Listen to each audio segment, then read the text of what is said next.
Hello and welcome to the channel. Very good evening. Hope आप सभी अच्छे होंगे, ऐसी उम्मीद करता हूँ। आज का जो विषय है, जैसा आप स्क्रीन पर देख पा रहे हैं, आज का हमारा जो विषय है वो है मार्शल लर्नर कंडीशन या कहें इलास्टिसिटी अप्रोच। तो ये जो मार्शल लर्नर कंडीशन है ये इंटरनेशनल इकोनॉमिक्स या international trade and development, international trade and finances, इससे रिलेटेड ये टॉपिक है। और इसका इम्पोर्टेंस इसलिए है क्योंकि ये यूजीसी नेट इकोनॉमिक्स का एक जो है टॉपिक है, जो कि इससे रिलेटेड जो है बार बार वहाँ पर क्वेश्चन रिपीट होता है। तो यूजीसी नेट इकोनॉमिक्स में ये क्वेश्चन आता है, ठीक है। Marshall Lerner condition, elasticity approach या फिर एब्जॉर्प्शन अप्रोच के नाम से आपने देखा होगा। हालांकि इलास्टिसिटी अप्रोच जो हम आज जो है हम स्टडी कर रहे हैं, इलास्टिसिटी अप्रोच, और दूसरा जो है हमारा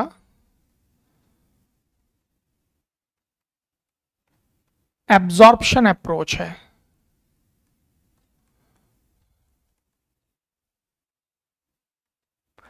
ठीक है, तो एब्जॉर्प्शन अप्रोच जो है वो एक डिफरेंट अप्रोच है, उसको हम किसी नेक्स्ट क्लास में हम उसको चर्चा कर सकते हैं। ठीक है, तो आज हम जो स्टडी करेंगे, जिस पर हम आज चर्चा करेंगे, वो है इलास्टिसिटी अप्रोच।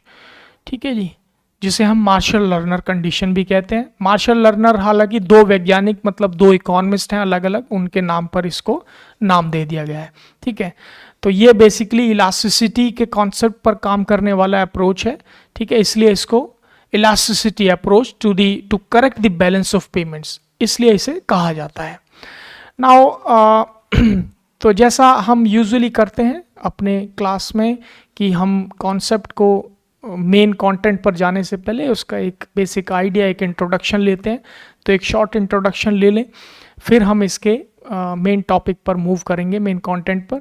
ठीक है, जो कि एक फिगर है, और इस फिगर पर हम यहाँ ये जो एक्सप्रेशंस हम देख रहे हैं, इन एक्सप्रेशंस को इस फिगर पर रख कर देखेंगे कि एक्चुअल में हाउ डज इट वर्क, कैसे काम करता है इलास्टिसिटी अप्रोच।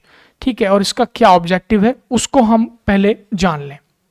ठीक है, तो मार्शल लर्नर कंडीशन और elasticity approach is an approach to correct the disequilibrium in balance of payments. Balance of payments क्या है? बैलेंस ऑफ पेमेंट्स एक बुक कीपिंग सिस्टम है जहां पर हम अपने एक्सपोर्ट्स और इंपोर्ट्स का हिसाब किताब रखते हैं। तो इनके बीच में अगर कोई एक्सपोर्ट और इंपोर्ट में कोई डिसइक्विलिब्रियम है, तो उसको जो है उसके इफेक्ट को जांचने के लिए, फिर उसके जो डिसइक्विलिब्रियम है, मान लीजिए कि आपका जो एक्सपोर्ट है वो आपका एक्सपोर्ट जो है वो इंपोर्ट से ज़्यादा है, तो इस कंडीशन में ये बहुत ही बुनियादी एक चीज़ है, बहुत ही बेसिक एक अंडरस्टैंडिंग है इकोनॉमिक्स के साथ, कि एक्सपोर्ट जब इंपोर्ट से कम होगा तो ये किसी भी देश की अर्थव्यवस्था के लिए, इकोनॉमी के लिए एक खराब सिचुएशन है, एक बैड सिचुएशन है। ठीक है, तो इस सिचुएशन को करेक्ट करने के लिए ही मार्शल लर्नर कंडीशन या कहें elasticity approach is one of the approaches to correct this disequilibrium. ठीक है, तो इस डिसइक्विलिब्रियम को करेक्ट करने के लिए, मीन्स अगर हम इसको और सिंपल वे में बोलें तो अपने एक्सपोर्ट को बढ़ाने के लिए, ठीक है, अपने एक्सपोर्ट को बढ़ाने के लिए हम इसकी मदद लेते हैं। अब बट इसकी अपनी कुछ लिमिटेशंस हैं, उस पर बात करेंगे।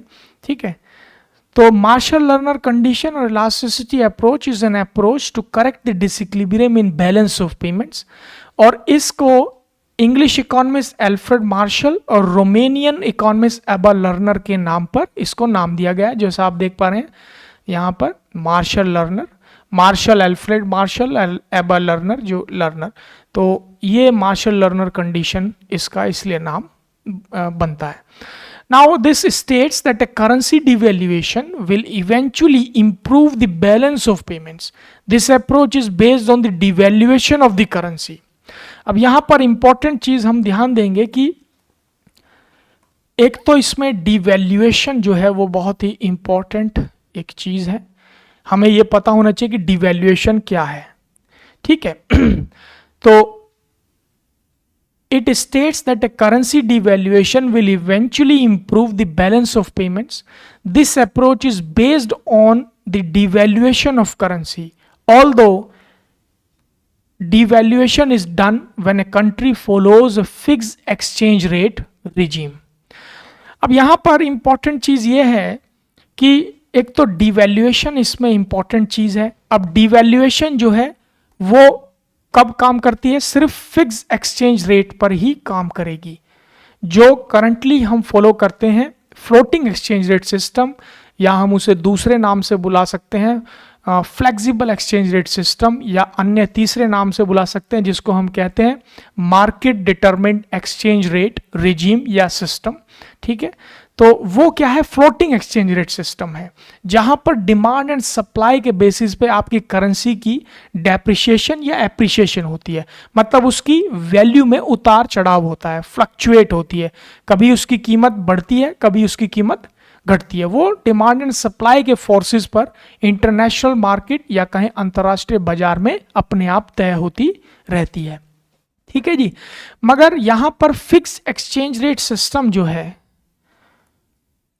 हालांकि भारत जो है, अगर हम इसको भारत के कॉन्टेक्स्ट में हम बात करें तो Bharat fix exchange rate system को 1993 में ही छोड़ चुका है। ठीक है, तो हालांकि भारत ने भी 2 बार जो है डिवैल्यूएशन किया है अपनी करेंसी का, वो हम अभी देखेंगे।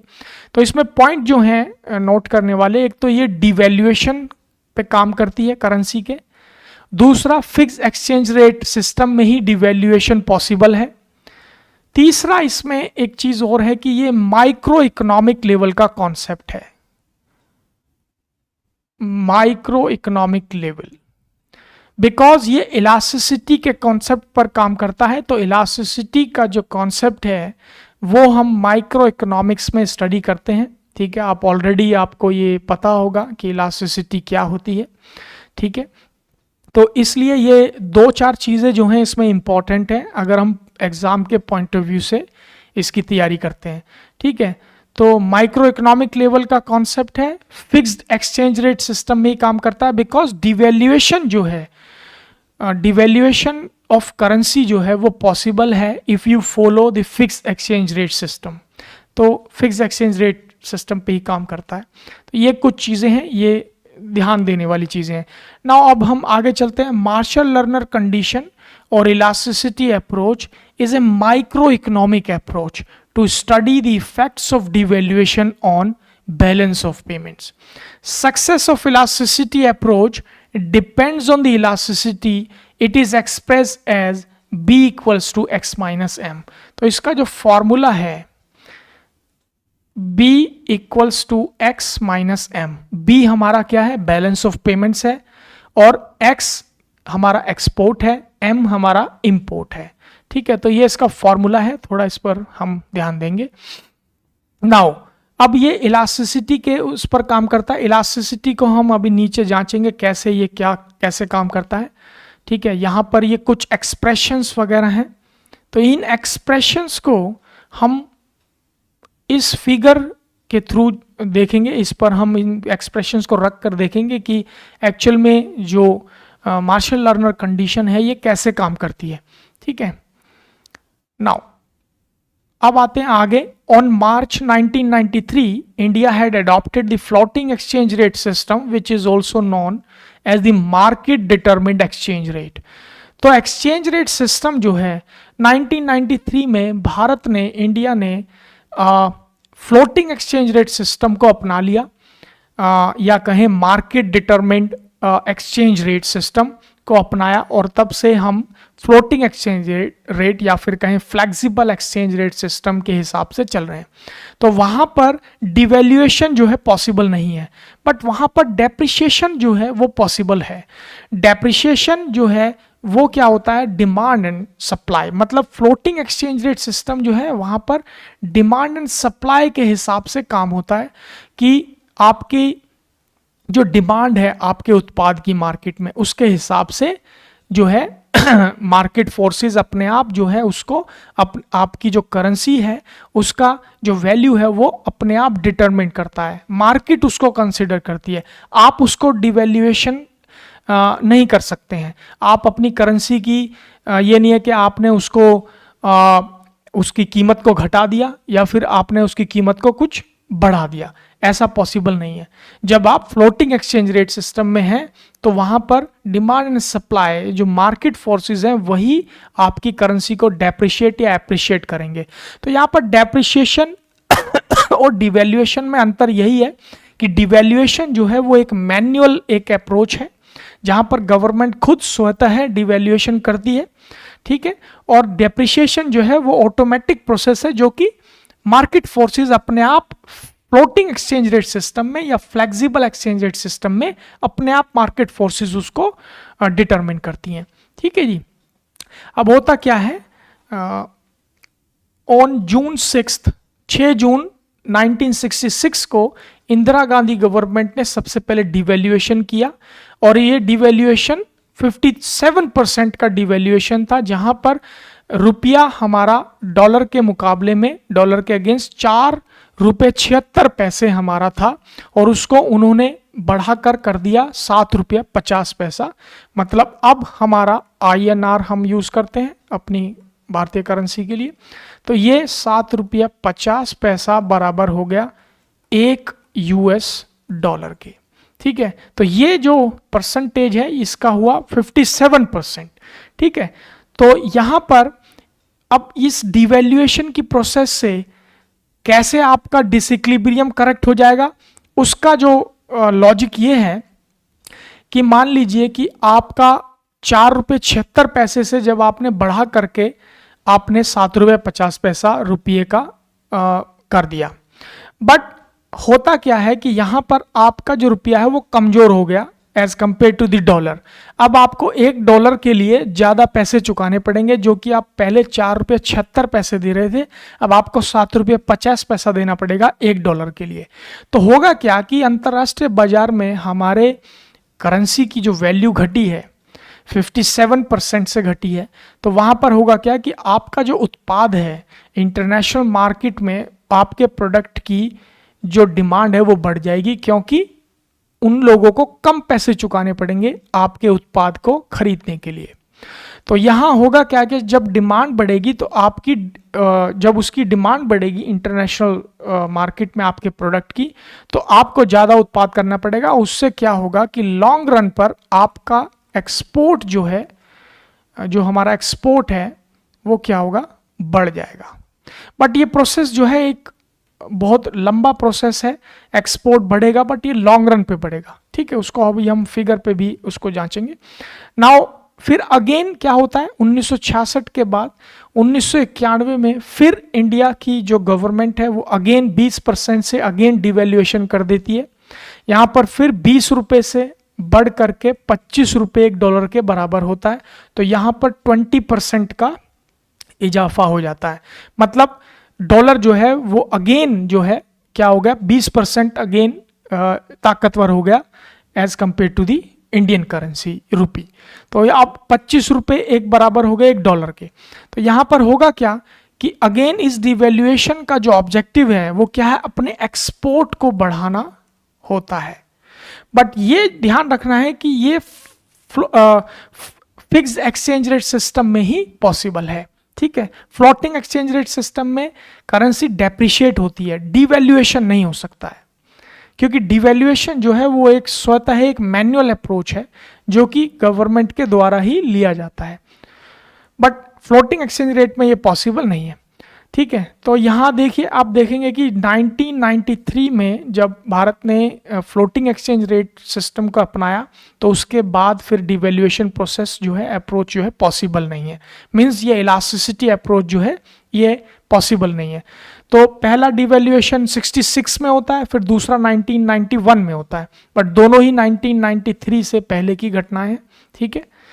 तो ये इसमें इंपॉर्टेंट चीज़ है। नाउ होप आपको इसका एक अच्छा आइडिया मिल गया होगा कि एक्चुअल में ये मार्शल लर्नर कंडीशन या कहें कि इलास्टिसिटी अप्रोच जो है वो कैसे जो बैलेंस ऑफ पेमेंट्स है या इंपोर्ट एक्सपोर्ट का जो डिसइक्विलिब्रियम है उसको कैसे वो करेक्ट करती है, कैसे एक्सपोर्ट को बढ़ा देती है।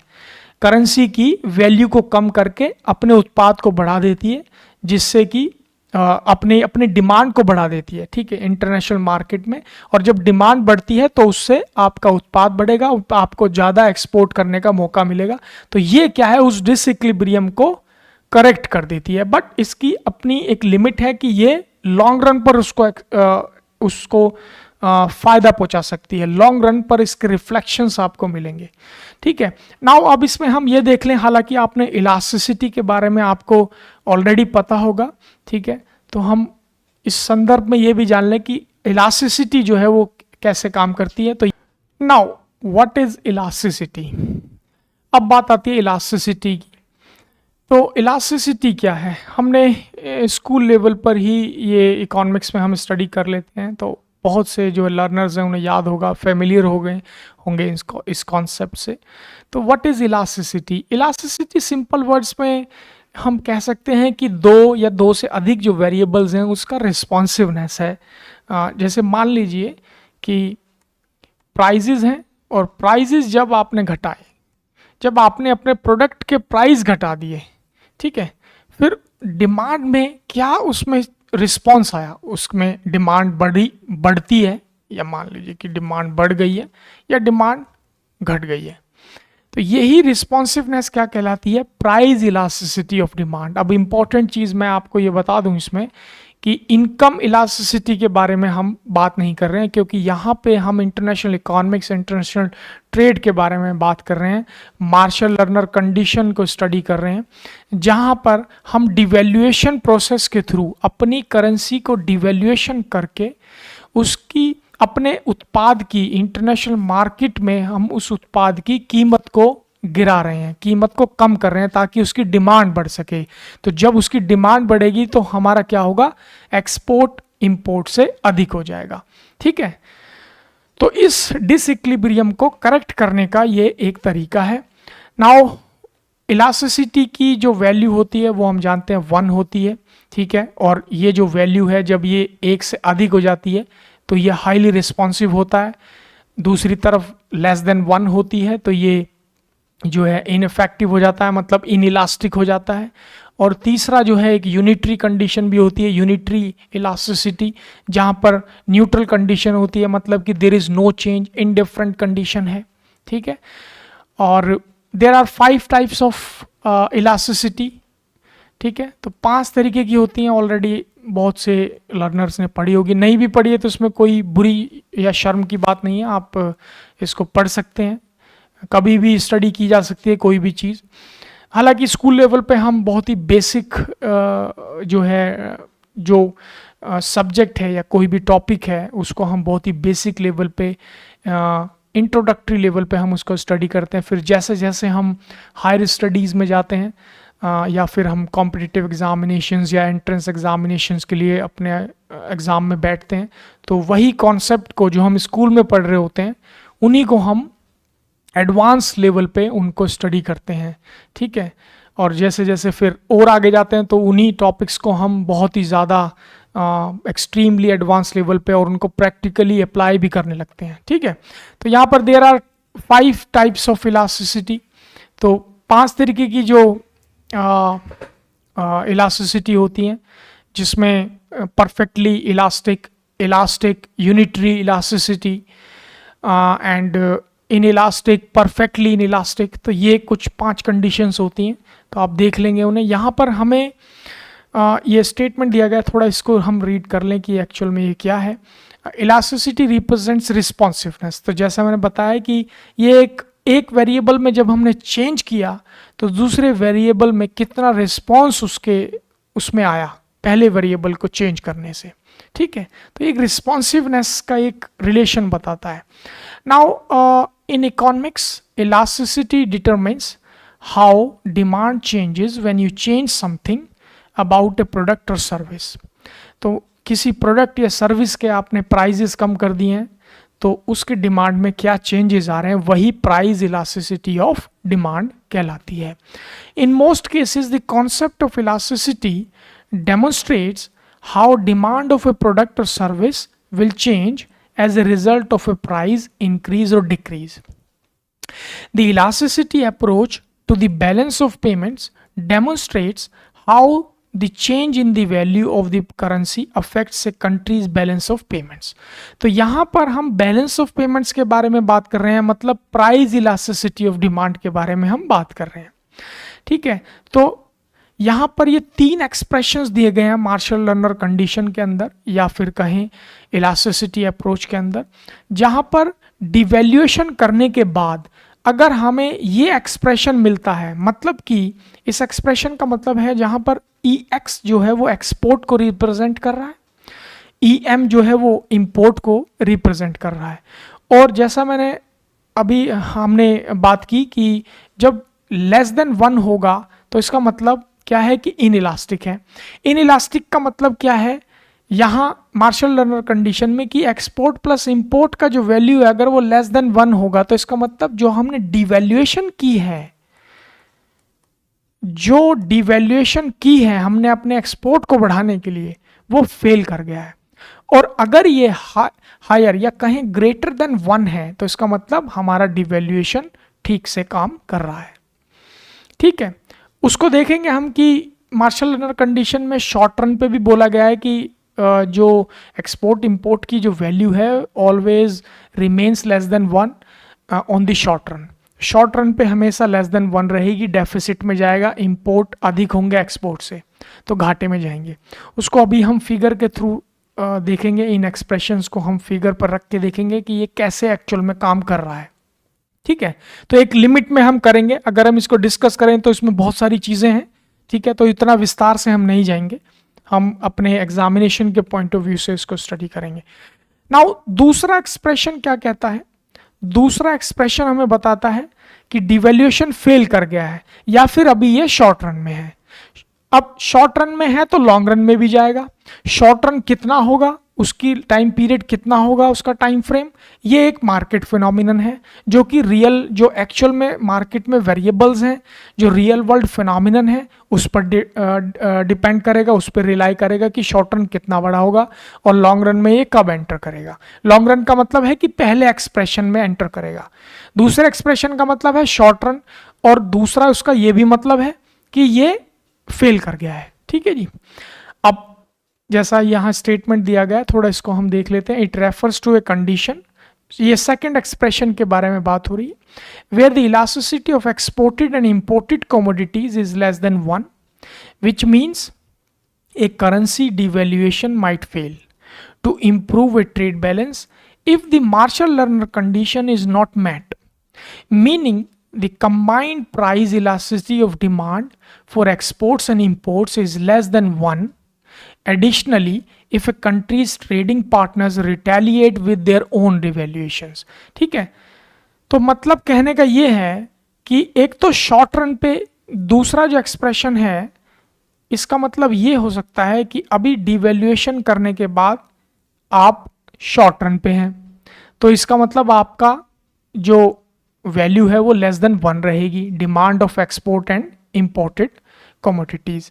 कमोडिटीज़ का मतलब वही है जो प्रोडक्ट होते हैं। ठीक है, तो ये शॉर्ट रन पे एक तो इसलिए हो सकता है कि अभी हम मतलब शॉर्ट रन पे हैं, लेस देन 1 इसलिए हो सकता है, और दूसरा इसलिए हो सकता है कि ये फेल कर गया है। अब फेल करने के पीछे कुछ कारण भी बताए गए हैं मार्शल लर्नर कंडीशन में। एक तो कारण ये है कि दूसरी जो कंट्रीज हैं जो कि सेम कंट्री में एक्सपोर्ट कर रही हैं अपने प्रोडक्ट को, हो सकता है वो सेम प्रोडक्ट को, सेम उसी उत्पाद को वो भी एक्सपोर्ट कर रही हैं, तो ये हो सकता है कि वो रिटेलिएट, मतलब कि कंपटीशन कर रही हैं वो, तो उसमें क्या होगा कि आपकी डिमांड नहीं बढ़ी है। ठीक है, उस वजह से भी हो सकता है कि डिवैल्यूएशन फेल हो जाए। डिवैल्यूएशन करने के बाद दाम तो कम हुए हैं मगर फिर भी डिमांड में कोई इजाफा नहीं देखने में मिल रहा है।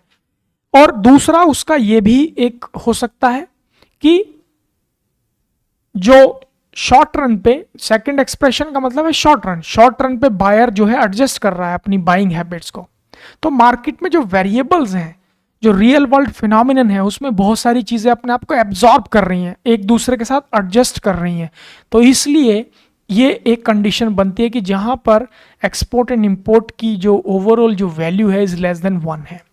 शॉर्ट रन के अलावा ये कंडीशन हो सकती है, मतलब शॉर्ट रन तो है ही, शॉर्ट रन के अलावा ये भी है कि डिवैल्यूएशन फेल कर गया आपका, वो लॉन्ग रन में जाएगा ही नहीं अब, ठीक है, तो ये हो सकता है। और तीसरी एक कंडीशन ये भी हो सकती है कि ओवरऑल रिसेशन है, मार्केट में डिमांड की कमी है, डिमांड ओवरऑल डिमांड लो है, ये भी एक जो है कंडीशन हो सकता है। अच्छा, ये तो हुई दूसरे एक्सप्रेशन की बात।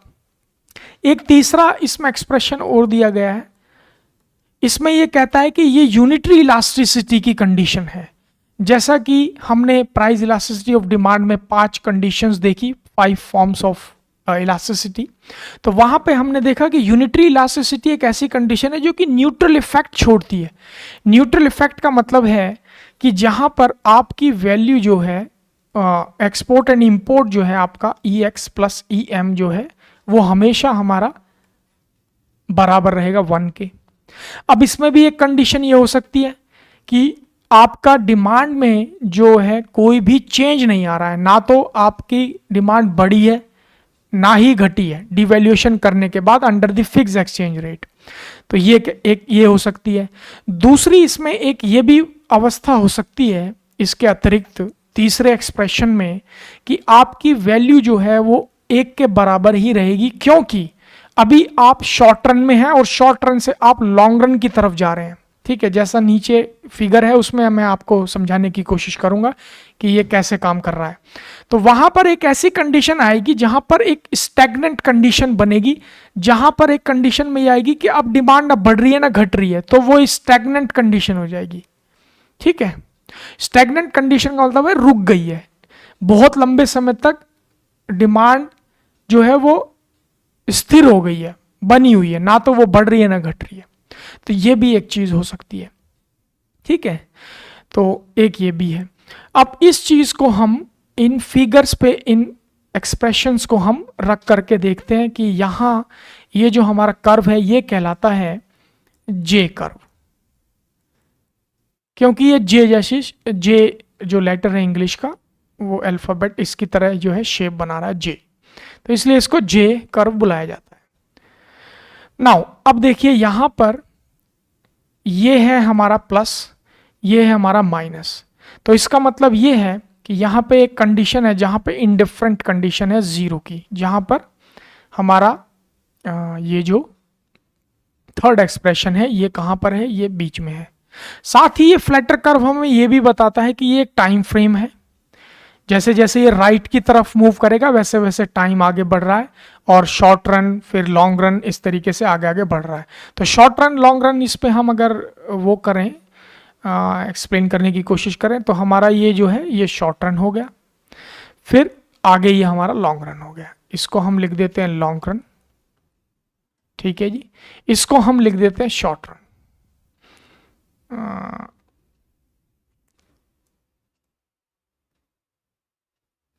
ये जो शॉर्ट रन है इसको हम यहां से ले सकते हैं क्योंकि ये यहां से बढ़ना स्टार्ट हो गया है, ठीक है। तो ये हमारा हो गया शॉर्ट रन,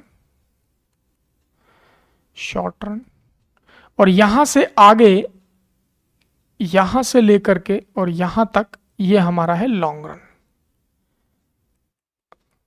ठीक है जी, बिल्कुल सिंपल है। और ये 3 अवस्थाएं हमारी बनाता है। एक तो ये अवस्था हो गई हमारी, इसको हम ए लिख सकते हैं, फिर दूसरी जो है वो यहां से यहां तक हो गई, इसको हम बी लिख सकते हैं, तीसरी जो है वो यहां से आगे जो है ये हमारी, इसको हम सी लिख सकते हैं। 3 तरीके की ये जो है इसमें चीज़ें बताने की कोशिश कर रहा है फिगर, वो चीज़ हम देख लें जरा तो हमें ये चीज़ समझ आ जाएगी। तो मान लीजिए कि अब सपोज करते हैं कि हमने डिवैल्यूएशन कर दिया, यहां पे डिवैल्यूएशन डन, ठीक है जी, हमने यहां डिवैल्यूएशन किया। अब डिवैल्यूएशन करने के बाद होता क्या है कि आपकी जो एक्सपोर्ट है, जो आपका जो ये फेज है ये शॉर्ट रन का फेज है। तो शॉर्ट रन के फेज में क्या होगा कि आपने यहां पे डिवैल्यूएशन कर दिया, ये हमारा डिवैल्यूएशन हो गया। तो ये डिवैल्यूएशन में क्या कहता है, ये जो हमारा सेकंड एक्सप्रेशन है ये देखिए, ये कहता है कि it remains the value of export and import is less than 1, remains less than 1। तो लेस देन 1 की सिचुएशन रहेगी शॉर्ट रन पर। इसका मतलब ये है कि आपने डिवैल्यूएशन किया और ये नीचे की तरफ आपका एक्सपोर्ट और ज़्यादा गिरने लगा। अब उसके रीजंस जो हैं हमने ऑलरेडी ऊपर डिस्कस किए कि ये क्यों रहेंगे। एक तो इसकी ये कंडीशन हो सकती है कि दूसरी इकॉनमी भी रिटेलिएट कर रही है, कंपटीशन कर रही है, उन्होंने भी डिवैल्यूएशन कर दिया। दूसरा ये हो सकता है कि ये जो है मार्केट वेरिएबल्स अपने आप को एडजस्ट कर रहे हैं एक दूसरे के साथ, तो इसलिए जो है बाइंग हैबिट्स जो है एडजस्ट हो रही हैं, तो इसलिए इतनी डिमांड नहीं हो रही है, तो इसलिए जो है आप शॉर्ट रन में हैं अभी। ठीक है, इसलिए आपका जो एक्सप्रेशन होगा यहां पर, इसको हम एक ही जगह अगर हम इसे एक्सप्रेशन नंबर 2 लिख लें। एक्सप्रेशन नंबर 2 क्या है? जहां पर हमारी export plus import commodities, the value of export and import commodities is less than 1। तो यहां पर क्या होगा एक्सप्रेशन, हम लिख सकते हैं यहां पर export plus import is less than 1। ये हमारी हो गई दूसरी कंडीशन। ठीक है, या फिर इसको हम ए मान सकते हैं, आप ए भी इसे लिख सकते हैं। मैंने समझाने के तरीके से आपको, ताकि इसको सिंपल तरीके से आपको समझा सकूं, ताकि आपके समझ आ जाए आपको ये। अच्छा, अब यहां पे शॉर्ट रन हमारा ये खत्म हो गया। ठीक है, ये हमारा शॉर्ट रन था। अब जैसे ही हमने यहां पर एंटर किया, ये हमारी दूसरा फेस आ गया। अब दूसरे फेस का मतलब ये है कि अब यहां से हमारा एक्सपोर्ट जो है, यहां से हमारा एक्सपोर्ट जो है वो बढ़ना स्टार्ट हो जाएगा।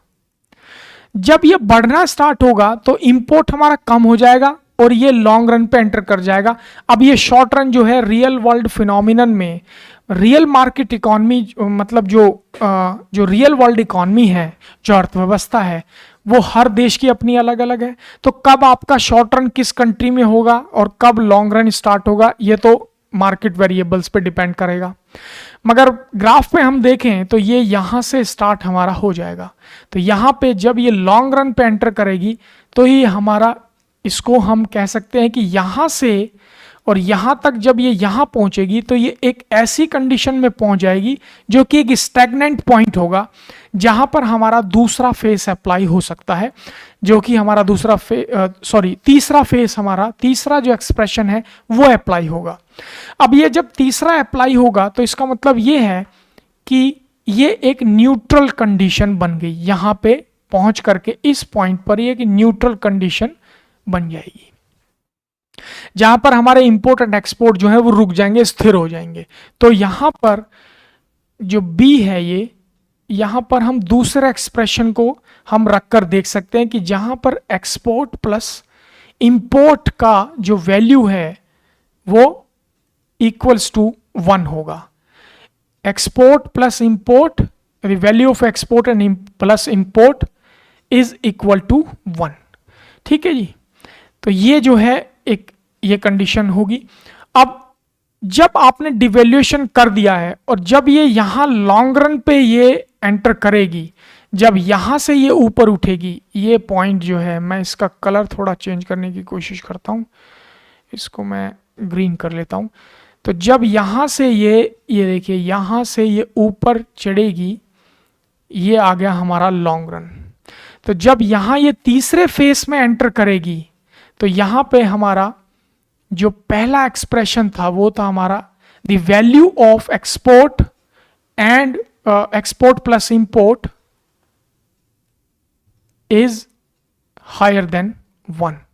तो यहां पे हमें क्या होगा, जहां पे हमारे एक्सपोर्ट जो हैं वो इंपोर्ट से ज्यादा होंगे। ठीक है, तो ये हमारा ऑब्जेक्टिव क्या हो गया, पूरा हो गया, जो हमने डिवैल्यूएशन करने का हमारा उद्देश्य था। ठीक है जी, तो ये सारी चीजें हैं। तो ये तीनों जो फेस हैं, जो एक्सप्रेशन है, वो मैंने इस फिगर पे आपको समझाने की कोशिश की है। होप आपको ये समझ आया होगा यहाँ तक।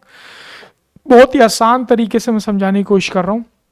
ठीक है, अब बात करते हैं कि इसकी लिमिटेशंस क्या हैं, मतलब कि किन चीज़ों पे, मतलब क्या इसके पीछे के रीजंस हो सकते हैं जिसकी वजह से हमारा डिवैल्यूएशन या फिर elasticity approach, Marshall Lerner condition जो है वो फेल हो सकता है। तो पहला जो कंडीशन है वो तो हमने ऊपर भी डिस्कस किया, हम फिर से एक बार इस पे बात कर लेते हैं। पहला हो सकता है कि ये शॉर्ट रन में हो, शॉर्ट रन हो सकता है। शॉर्ट रन में मतलब जो दूरगामी जो इसके परिणाम होंगे लॉन्ग रन पे, वो तो आपके एक्सपोर्ट बढ़ जाएंगे, मतलब आपका जो डिसइक्विलिब्रियम है वो करेक्ट हो जाएगा, डिवैल्यूएशन का जो ऑब्जेक्टिव है वो आपको मिल जाएगा। एक तो ये हो सकता है। दूसरा ये हो सकता है कि दूसरी जो इकोनॉमीज हैं जो वहां पे सेम प्रोडक्ट को एक्सपोर्ट कर रही हैं, तो वहां पे क्या होगा, रिटेलिएट कर रही हैं, वो उन्होंने भी डिवैल्यूएशन कर दिया, तो एक तरीके का यहाँ पे कियोस हो गया। ठीक है, मतलब कि वहां पे एक मैस हो गया कि भाई अब कंफ्यूजन हो गई मार्केट में, तो मार्केट अपने आप को एडजस्ट नहीं कर पा रही है, कुछ लोग इधर अपनी छिटक रहे हैं, कुछ लोगों की उधर डिमांड है, कुछ इधर है, तो क्या हो गया, इस तरीके से डिस्पर्स हो गया सारा। तो ये हो सकता है। तीसरा इसमें फेलियर ये हो सकता है कि डिमांड लो है, लो डिमांड की वजह से, मतलब ओवरऑल मार्केट में उस कंट्री के अंदर जहां एक्सपोर्ट कर रहे हैं वहां पर क्या हो रहा है कि रिसेशन की सिचुएशन है, लो डिमांड है ओवरऑल, तो वहां पे कोई भी डिमांड नहीं बढ़ रही है। चौथी एक और इसमें एक कंडीशन हो सकती है, ठीक है, वो कंडीशन ये हो सकती है कि इन्फ्लेशनरी सिचुएशन हो, जहां पर ऑलरेडी जो है प्राइसेस जो है वो ज्यादा पे किए जा रहे हैं, तो इन्फ्लेशनरी सिचुएशन में भी ये हो सकता है कि बैलेंस ऑफ पेमेंट्स में डिवैल्यूएशन करने के बाद भी कोई भी बदलाव न हो, बल्कि डिवैल्यूएशन फेल हो जाए और आपका जो इंपोर्ट है वो लंबे समय तक जो है इंपोर्ट जो है वो एक्सपोर्ट से ज़्यादा ही बना रहे। तो ये हो सकता है इन्फ्लेशनरी सिचुएशन। तो ये कुछ चीज़ें थी जो मैंने आपको समझाने की कोशिश की बहुत ही सरल आसान तरीके से। ठीक है, तो ये हमारा जो है जे कर्व था जिसके थ्रू हमने इन एक्सप्रेशंस को समझने की कोशिश की। नाउ मैं ऐसा समझता हूँ कि आपको ये समझ आया होगा, ऐसी उम्मीद करता हूँ। तो अपनी तरफ से मैंने पूरा प्रयास किया है कि ये आपको समझ आ जाए। ठीक है, तो इससे रिलेटेड कोई क्वेश्चन कोई क्वेरी हो तो आप कमेंट बॉक्स में डाल सकते हैं, पूछ सकते हैं, मैं कोशिश करूँगा कि मैं उसका उत्तर जो है टाइम पर दे दूँ। तो मिलते हैं इसी तरीके के किसी नेक्स्ट क्लास में, लेक्चर में। Thanks for watching the video, thank you so much.